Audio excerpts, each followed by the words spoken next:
ሰላም ጤና ይስጥልኝ የተከበራችሁ ተመልካቾቻችን ከሬዲዮ ቴሌቪዥን ለተሰኞ የስፖርት ዝግጅታችን ተጀምሯል።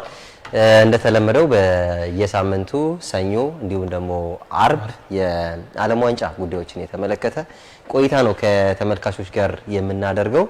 ለቀጣዮቹ ደቂቃዎች ያህል እስከ 8 ሰዓት ድረስ ከተመልካቾች ጋር ቆይታ እናደርጋለን። እንደተለመደው ዛሬም ከናን ዮናስና ሰለሞን አዲሱ ስቱዲዮ እንገኛለን። ሰሌ እንግዲህ ዛሬ የምናነሳቸው እንደተለመደው የዓለም ዋንጫ ጉዳዮችን እናነሳለን። የምድብ ጨዋታዎች ተጠናቀው የጥሎ ማለፍ ጨዋታዎች አንድ ጨዋታ ተደርጓል ትናንትና። ዛሬም የሚደረጉ ጨዋታዎች አሉ።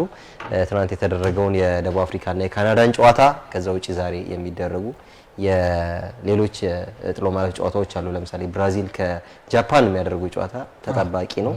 እሱንም የምናነሳ ነው የሚሆነው።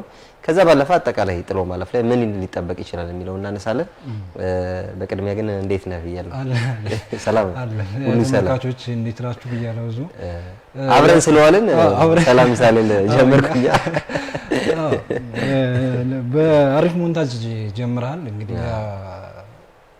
ፊፋ 2026 የዓለም ዋንጫ የሚገርም ከኔ ወደ በጣም በርካታ ከሌሎች የዓለም ዋንጫዎች የተለየ ገቢ ያገኛል ተብሎ ነው የሚጠበቀው ፊፋ ዘንድሮ 2018 ከዛ ውጪ ደግሞ 2022 በኳታርና እንዲሁም ደግሞ ሩሲያ አስተናጋጅነት በድምሩ ወደ 11.6 ቢሊዮን የሚጠጋ ገንዘብ ነው ገቢ ያገኘው። ዘንድሮ ግን ወደ 12 ቢሊዮን የሚጠጋ ገንዘብ የዓለም ዋንጫው ሲጠናቀቅ ወደ ካዝናው እንደሚያስገባ መረጃዎች የጠቆሙበት ሁኔታ ነው የተመለከትነውና እንግዲህ የምድብ ጨዋታዎች ተጠናቀው ገንዘብ ነው ብሏል። እነ ማርሴሎ ቤልሳ የሆነ የተጫዋቾች ጨዋታ ከመጀመሩ በፊት የቲም ፎቶ ይነሳሉ ተራ በተራ።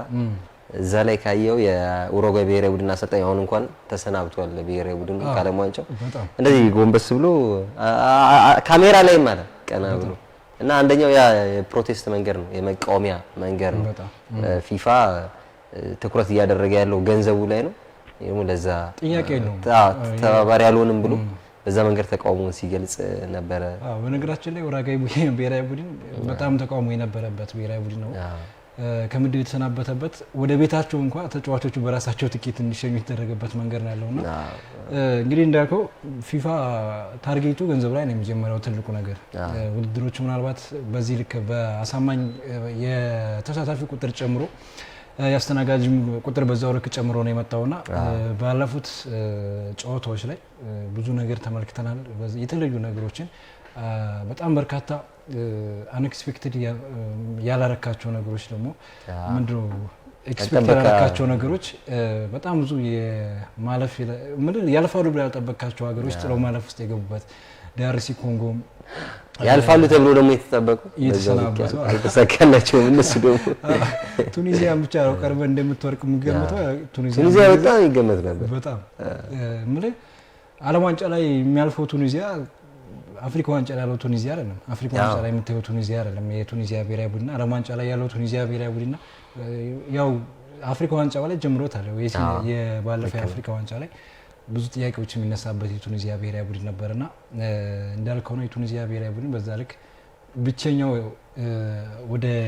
ወደ ጥሎ ማለፍ ያልገባ ወደ 32 ጥሎ ማለፍ ያልገባ ብቸኛው ቡድን ከአፍሪካ የቱኒዚያ ብሔራዊ ቡድን ነው ብሎ ማንሳት ይቻላልና ብዙ ነገር ማንሳት ይቻላል ስለ ዘንድሮ የዓለም ዋንጫ። በተለይ ጥሎ ማለፍ ላይ ትናንትና የደቡብ አፍሪካና የካናዳን ጨዋታም ስታነሳ ደቡብ አፍሪካ እንግዲህ በታሪካቸው ለመጀመሪያ ጊዜ ይመስለኛል አይ ቲንክ አተሳሳት ወደ ጥሎ ማለፍ የገቡትና ያው በትናንቱም ጨዋታ እንደተመለከት ነው የመጀመሪያዎቹ የጨዋታ ክፍለ ጊዜ በፈጣን የኳስ ሽግግር ለመጫወት ነበር። ሁለቱም ቡድኖች በኳስ ቁጥጥር የበላይነት የደቡብ አፍሪካ የበላይነት አለው። ግን ተጫዋቾቹ ግን የደቡብ አፍሪካ ብሔራዊ ቡድን ኳሱን የመጨረሻዎቹ አካባቢዎች ላይ ኳስን በመከላከል ረገድ ጨዋታውን ለማጠናቀቅ ወደ ጭማሪ ደቂቃ ነው ወደ ፔናልቲ ለማምራት ነበር የሚመስለው ጨዋታቸውና ከዛ በኋላ ግን የመጨረሻዎቹ ደቂቃዎች ላይ ነው እንግዲህ የካናዳ ብሔራዊ ቡድን ጎል አስቆጠረው። ካናዳም እንግዲህ ሰሜን አሜሪካ እንደመሆን አመጣን ደጋፊዎችም በዛ ልክ አለና የሚገርም ደቡብ አፍሪካ ላይ ብዙ ጥያቄዎች ይነሳሉ። በተለይ የደቡብ አፍሪካው ግብ ጠባቂ የመጀመሪያ አፍሪካ ዋንጫ ላይ የመጀመሪያው የዓለም ዋንጫ ጨዋታ ላይ ደቡብ አፍሪካ ከሜክሲኮ ጋር ሲጫወት ከዛ በኋላ አፍሪካውያን በደቡብ አፍሪካ መሸነፍ ምንድነው ደስታቸው ሲገልጽ ነበር። በጣም ፖለቲካና እግር ኳስ ይለያያል ሲል ነበር አስተያየቱን የሰጠውና ወጣት የሚባለው ብሔራዊ ቡድን የደቡብ አፍሪካ ብሔራዊ ቡድን በነገራችን ላይ አቨሬጅ ኤጃቸው ራሱ ወደ 26 ዓመት ነው 26 ዓመት ነውና ትናንትና ግን የተወሰነ የጨዋታ እንቅስቃሴ መፍጠር ችሏል። በፈጣን ኳስ ሽግግር በመጀመሪያዎቹ ደቂቃዎች 15-20 ደቂቃዎችም የተወሰነ ሙከራዎችን ለማድረግ ጥረት ሲያደርጉ ነበረ። ነገር ግን መጨረሻ ላይ ካናዳ ብሔራዊ ቡድን አሸንፎ ወደ ግማሽ ፍጻሜ ማለፍ ነው ማን ወደ 16ቱ ጥሎ ማለፍ መቀላቀሉን አረጋግጧል። አዎ ልክ ነው። የደቡብ አፍሪካ አሁን ሲጀምር ዓለም ዋንጫው ሲጀምር የመክፈቻ ጨዋታ ላይ በተለይ መሸነፋቸው ብቻ ሳይሆን የመክፈቻው ጨዋታ ላይ ያሳዩት ፐርፎርማንስ ብዙዎቹ ጥያቄ እንዲኖርባቸው አድርገው ነበር። ኖት ኦንሊ ቱኒዚያ ደቡብ አፍሪካም ጠንካራ አይደለም የሚል ስጋት ነበረው ብዙ ሰውና ግን ከዛ በኋላ በደንብ እየተሻሻለ መጥቷል። ሁለቱ ጨዋታዎች ላይ ከቼክ ሪፐብሊክ ጋር እስከ መጨረሻ ድረስ ፋይት ማድረግ ችለው አቻ ወጡ። በኋላ ደግሞ ጠንካራው የደቡብ ኮሪያ ብሔራዊ ቡድንን አሸንፈው ነው ማለፋቸውንም ያረጋገጡትና ይሄንን ነገር ስትመለከት በቃ በትክክልም ብሔራዊ ቡድኑ እዚሁ ውድድሩ ላይ እንደተሰራ መናገር ይቻላል።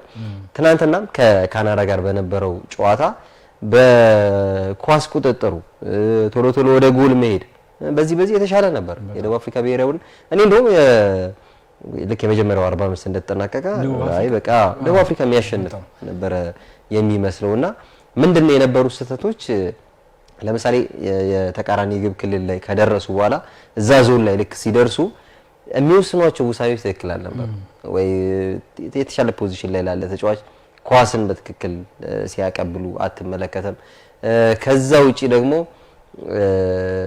ይሄ በቂ አይደለም የፈጠሯቸው ለምሳሌ ክሊር የሆነ የጎል እድል መፍጠርም ተስኗቸው ነበርና አንዳንድ በግል የነበሩ የተናጠለ የውሳኔ ችግሮችና በቂ የሆኑ የጎል እድሎችን ግልጽ የሆኑ የግብ ማግባት እድሎችን አለመፍጠራቸው ዋጋ ያስከፈላቸው ይመስለኛል እንጂ እንዳልከው አንተ በእንቅስቃሴ ረገድ በጣም ጥሩ ነበር የደቡብ አፍሪካ ብሔራዊ ቡድን። እኔ አሁን በግል ፐርሰናል ይሄ የደቡብ አፍሪካ ብሔራዊ ቡድን በጣም ጥሩ እንደሆነ ነበር ማስበው። ግን የሜክሲኮ ጨዋታ ላይ የተመለከትነው ነገር የመጀመሪያ የመክፈቻ ጨዋታ ምናልባት የዚህ ጨዋታ ላይ ብቻ ነው እንደዚህ ሆኖት ወይስ ምክንያቱም ከ2-3 ወር በፊት ብሔራዊ ቡድን ላይ ሰው እንደዚህ አልነበር። በጣም ጥሩ ብሔራዊ ቡድን የነበራቸውና መክፈቻው ላይ የተፈጠረው ነገር ትንሽ እንትን ፈጥሮ ነበር ብዥታ ብዙ ሰው ላይ ፈጥሮ ነበር። ግን በትክክል ለዓለም ዋንጫ ማለፍ የሚገባው ብሔራዊ ቡድን እንደሆነ አሳይቶ ነበር። ከዛ ውጪ እንዳልከው ያው ብዙ ከዚህ ያው ይሄ የመጤ ጠልነት እንትን እንቅስቃሴ አለ ደቡብ አፍሪካ ላይ በጣም ሌሎችን ዜጎች የመጥላት እነሱን የማራቅ ነገር ማራቅ ብቻ ሳይሆን ጥቃትም ይደርሳል። ያ ነገር በዛ ምክንያት ብዙ አፍሪካውያን ደቡብ አፍሪካን የሚገጥም ብሔራዊ ቡድንን አሁን ትናንት የናይጄሪያ ደጋፊዎችን አይታችኋል። በጣም አደገኛ የካናዳን ስም እየጠሩ በጣም ትልቅ የደስታ አገላለጽ ነበር ሲያሳዩ የነበረውና ግብ ጠባቂው ዊሊያምስም እንዳለው ያው እግር ኳስ እና ይሄ የተለያየ ነው። ግን እግር ኳስ የመደገፍ ሁኔታ የመደገፍ ስሜት በተለያዩ ነገሮች ተጽዕኖ ውስጥ ይገባል። የዛ አንዱ ማሳያ ነው የሚመስለኝ እንጂ የግድ ወይ ደቡብ አፍሪካን ጠልተው ቼክን ወደው ሜክሲኮን ወደው አይደለም ብሔራዊ ቡድኑን ጠልተው አይደለም ያ አይደለም ፈልገውም አይደለም የደቡብ አፍሪካን ተቃራኒ ቡድኖች የሚደግፉት ልክ ነው እንዳልኩኝ በቃ ያደጋገፍ ስታይላችን በብዙ ነገር አፌክት ይደረጋልና ያ ይመስለኛል የሆነው ደቡብ አፍሪካ ላይ የሚገርም ምንድነው ተገማች ያልሆነ ብሔራዊ ቡድን ነው የደቡብ አፍሪካ ብሔራዊ ቡድን። በተለይ ሁጎ ብሮስ ትናንትና የተጠቀሙት ፖዚሽን እና የሜክሲኮ ጨዋታ ላይ የተጠቀሙት ፖዚሽን እንደገና ደቡብ ኮሪያ ላይ የተጠቀሙት ፖዚሽን የተለያየ አይነት መልክ አለውና ልክ ነው እዛ ላይ ያልየው ደቡብ አፍሪካ ብሔራዊ ቡድን ቀጣዩ ጨዋታ ላይ አትመለከተው